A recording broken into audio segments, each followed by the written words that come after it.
Hello everyone and welcome back to the 3T Path channel. Welcome back to our Uddhava-gita course. Now we're in a very special part of this Uddhava-gita where Krishna is explaining to Uddhava the Swan Avatar's teachings. So the Swan Avatar's teachings are very special little known teachings of the Hamsa Avatar, a special avatar that appeared only in front of the four Kumaras and Lord Brahma to teach the highest level of yogic philosophy. Very interesting indeed. And in the last class, Krishna, we were talking about the 4 stages of consciousness, a very important point that's brought up in the whole Vedic Upanishadic tradition of understanding consciousness in 4 stages: waking, dreaming, deep sleep, and then the 4th stage would be transcendental consciousness. So Krishna is going to continue with this topic. It's a very important topic, a very interesting way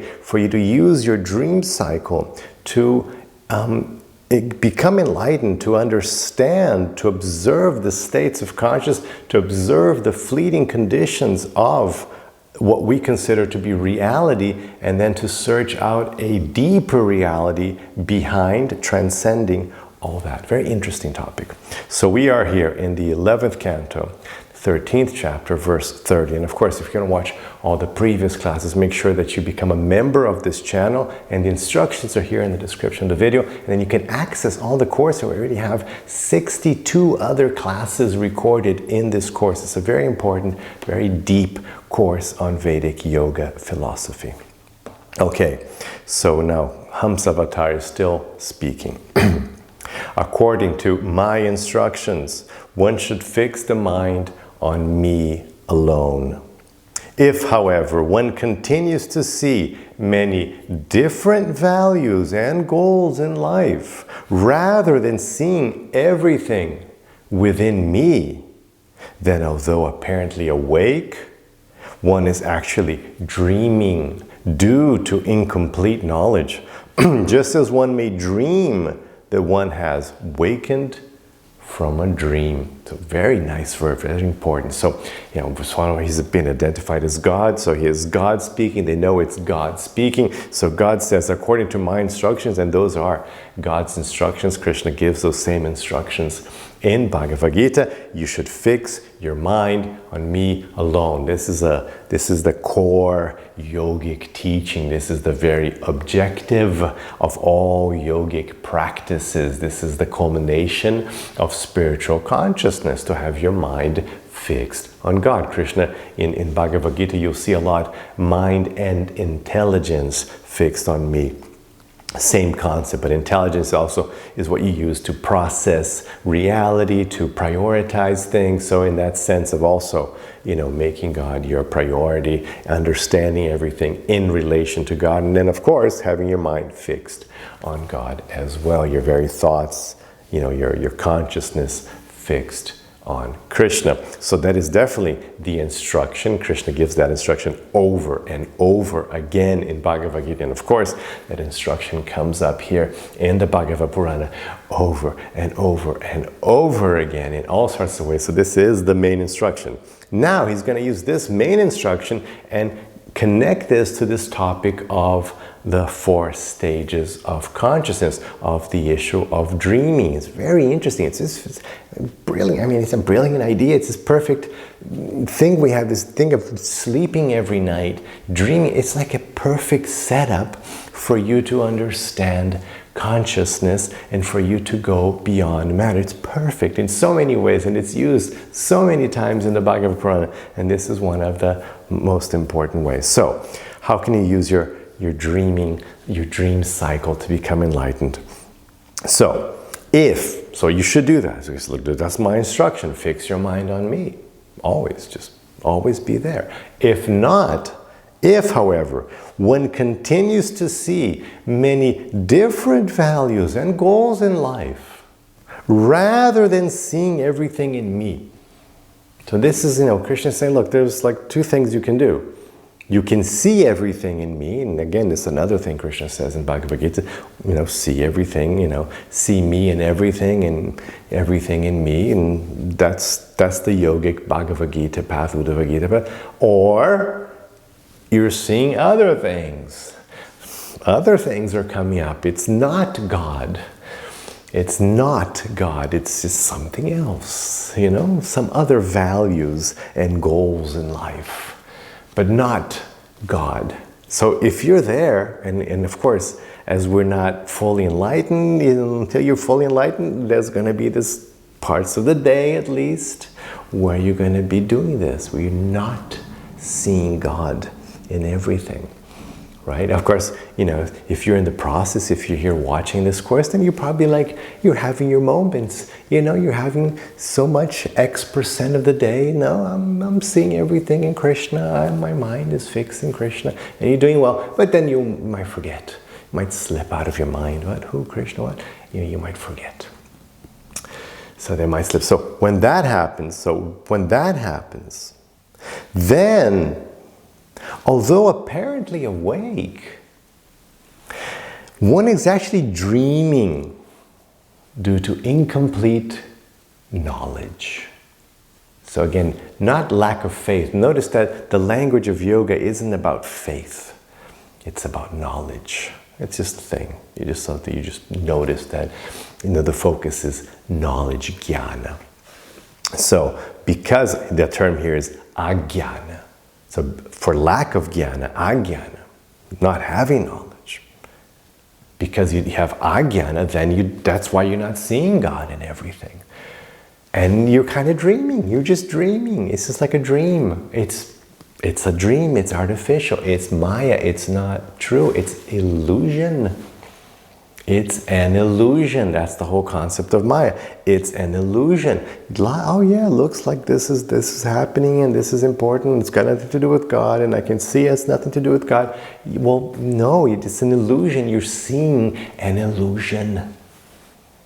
You're seeing God's illusion. It's a very powerful illusion. That's why it fools so many people. It's very powerful. And God has powerful illusions. I mean, you know, even magicians.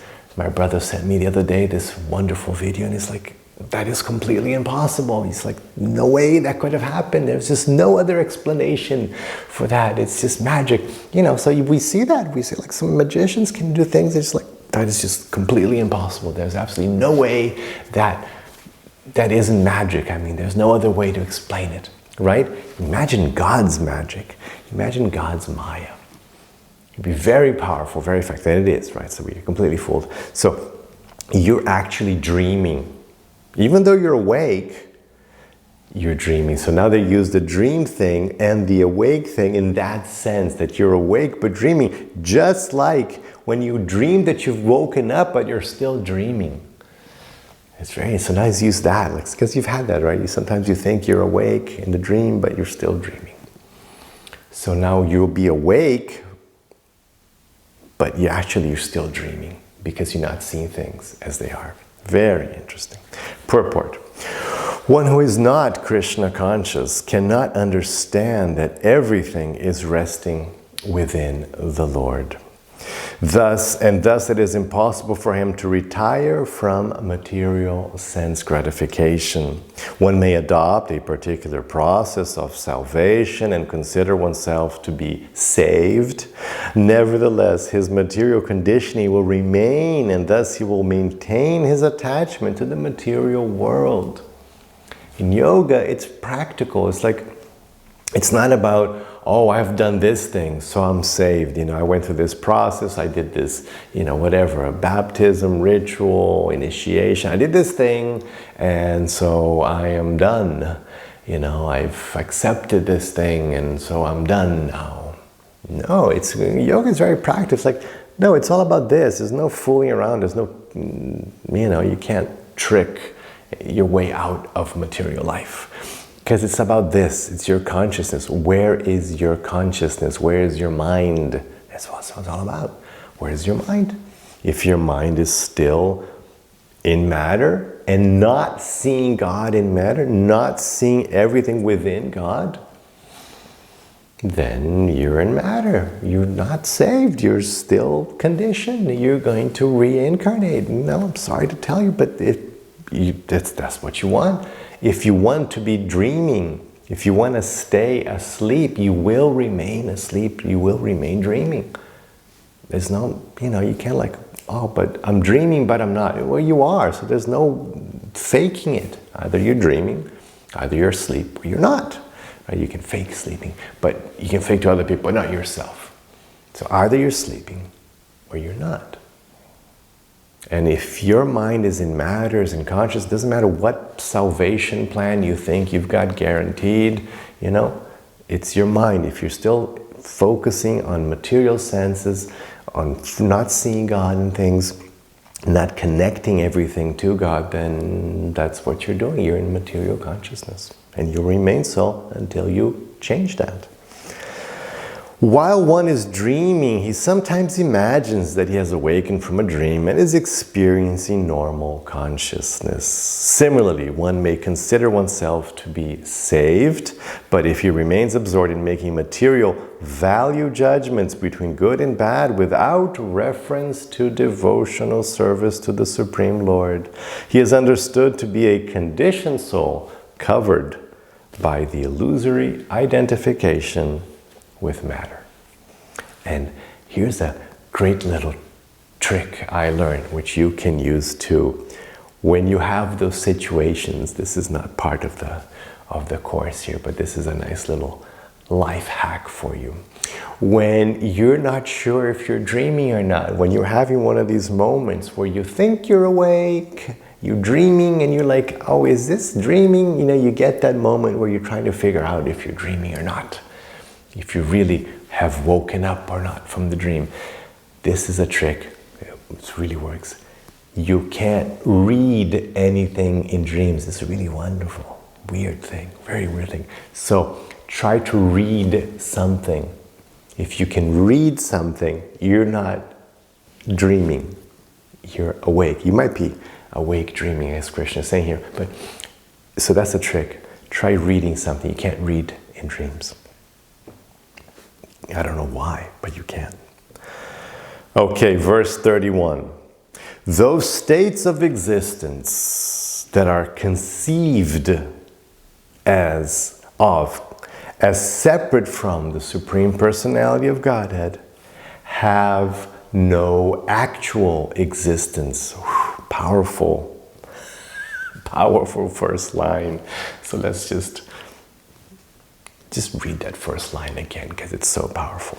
Those states of existence that are conceived of as separate from God have no actual existence. Although they create a sense of separation from the absolute truth.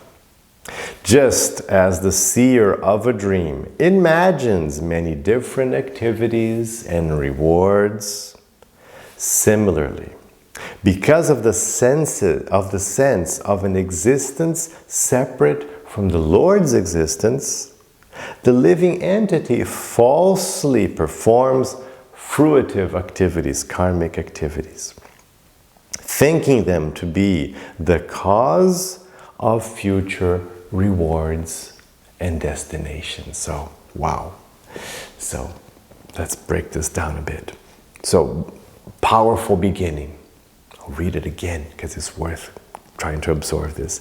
Those states of existence that are conceived of, they're not, but you conceive them to be separate from God, have no actual existence. It's an illusion. It's like the dream.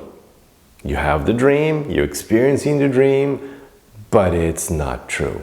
It's just a thing. Nothing's really happening there in the dream. It's just an illusion. So that's what they're like. Although they create this sense of separation. Yes, I'm separate. I'm different from God, from existence. Okay, yes.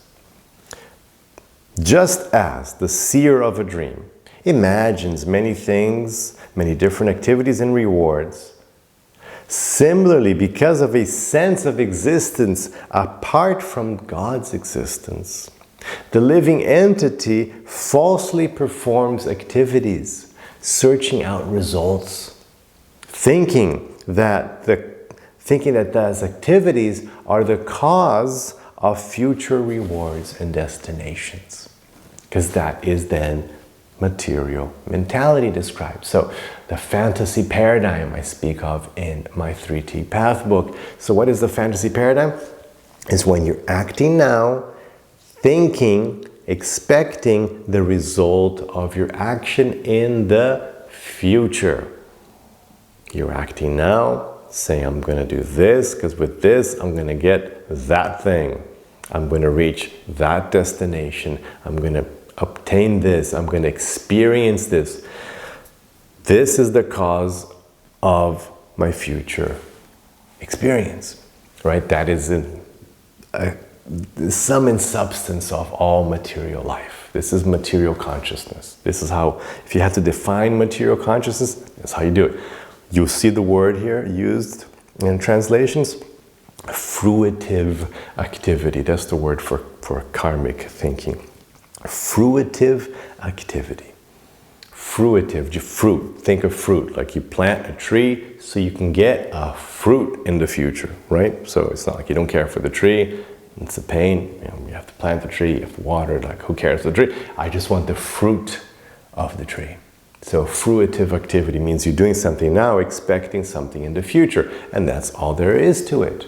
There is nothing more to it. I do something now and I get something in the future, right? This is your mundane material consciousness. This is materialism pure and simple. Most people are, most of us, if we're born, it's because we were thinking like that. So all of us who took birth, we were thinking like that, and that's why we took birth. We didn't notice that one of the consequences of our actions was that we were going to die and take birth again. We weren't thinking that long.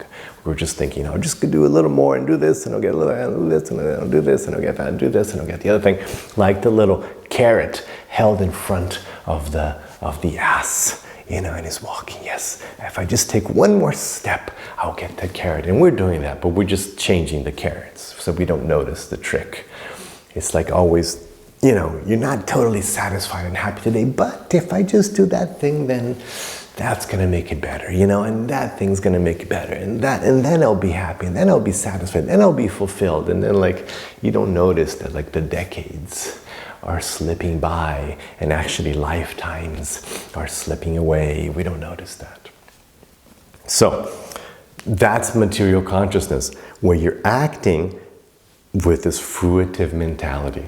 This is, your mind isn't in the here and now, your mind is in the future, fantasy paradigm I call it, the fantasy of what's going to be in the future. And of course, in that system, you are squarely in the karmic program. You've signed up, whether you like it or not. You're automatically signed up for the law of karma program, and this is what we're doing. And it's not very nice at all. As Krishna just said recently, you get the opposite of what you wanted. So we all just want to live and have knowledge and have joy, and instead we get the opposite. He explains, we get death, we get bewildered, and we get suffering. We get the opposite of what we want, right? So we're doing this thing like a dream, we're just being silly. Why? Because we have a separate sense of existence. Interesting, really interesting term, isn't it? A sense of an existence separate from the Lord. And when you have that sense of an existence separate from the Lord, then you get into this material mentality, materialism, where it's all about your actions and you forget the bigger picture. Powerful stuff, really wonderful. These teachings of Lord Hamsa are amazing. Purport. Srila Vishwanath Chakravarti Thakur comments as follows. Although Lord Krishna, in his form of Hamsa Avatar, has condemned the intelligence that sees duality and separate values within the material world, the Vedas themselves institute the system of Varnashrama Dharma, by which the entire human society is divided into different castes, occupations, and spiritual statuses.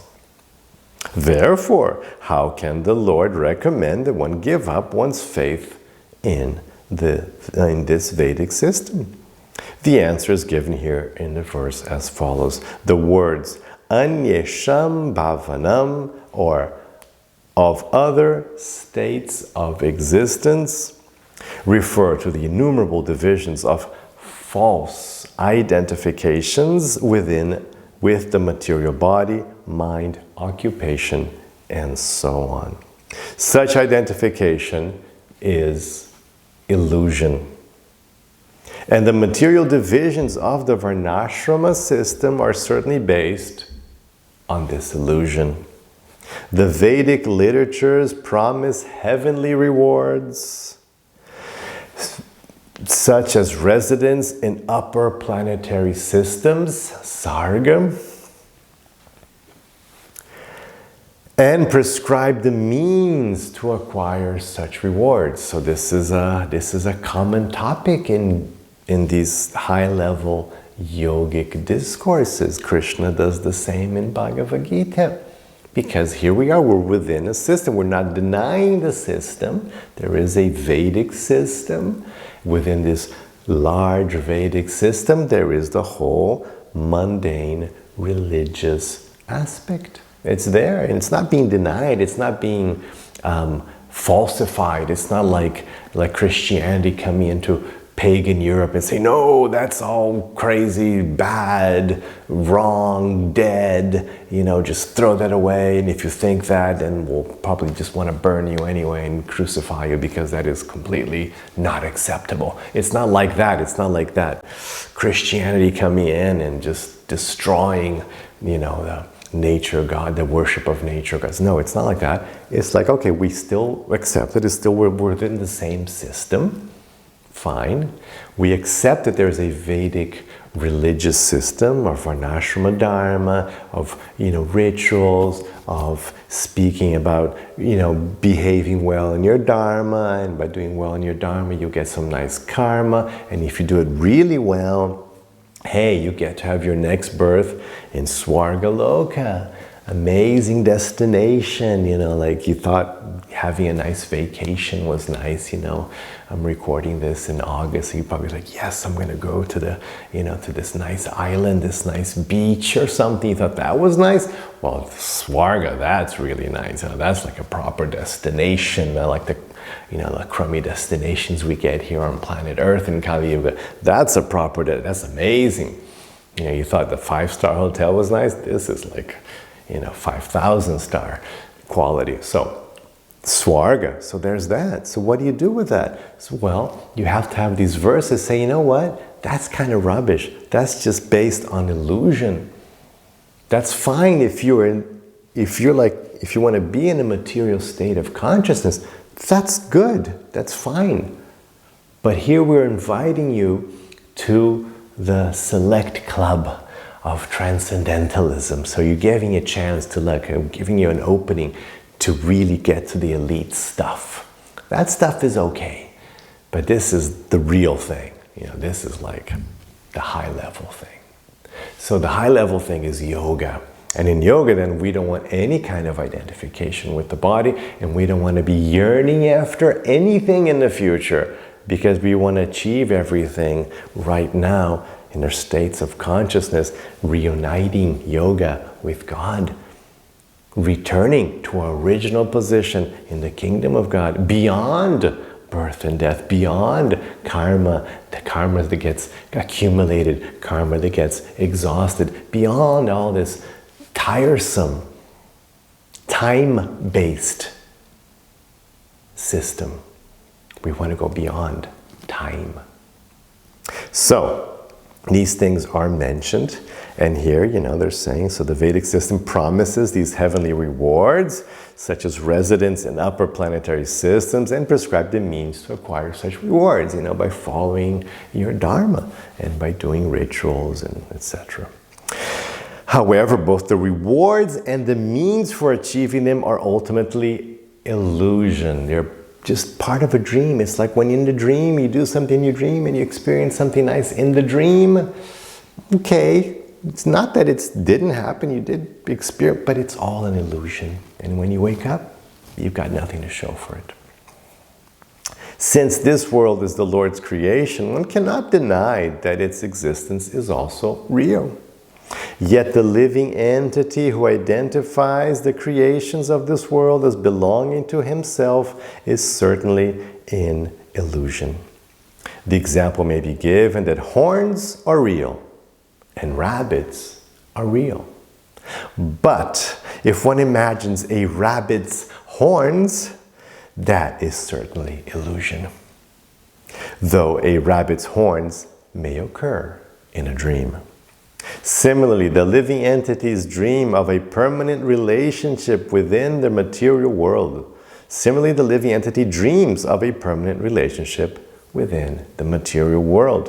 One may dream that one is feasting on sumptuous sweet rice prepared with milk and sugar, but there is no actual nutritional value in the dream of royal feasting. Now, this is a quote. This is all from Vishwanath Chakravarti Thakur, writing about 300 years ago. So very interesting. Srila Bhaktisiddhanta Sarasvati Thakur, now he's a more recent guru in our lineage from the beginning of the 20th century, remarks in this regard that just as one soon forgets the experience of a dream after awakening, similarly, a liberated soul in Krishna consciousness does not see anything substantial in even the most exalted rewards offered by the Vedas, such as promotion to heavenly planets. So this is a very interesting point. Once you have tasted, as Krishna says, the higher taste of spiritual connection, of bhakti, of Krishna, once you've experienced that directly, pratyakshavam, you've actually directly start experiencing this connection, love, transcendental divine love, then you'll see that that is actually better than any other possible experience in the realms of material sense gratification. Like nothing else seems as attractive as that connection with Krishna. Therefore, Lord Krishna advised Arjuna in Bhagavad-gita to remain fixed in self-realization without being deviated by fruitive rituals performed in the name of religion. So same thing, like as I was explaining in chapter 7, Krishna tells Arjuna the same thing. Look, don't give ears to those flowery words of the Vedas attracting you to do these things. That's not, that's not like anything as good as spiritual consciousness.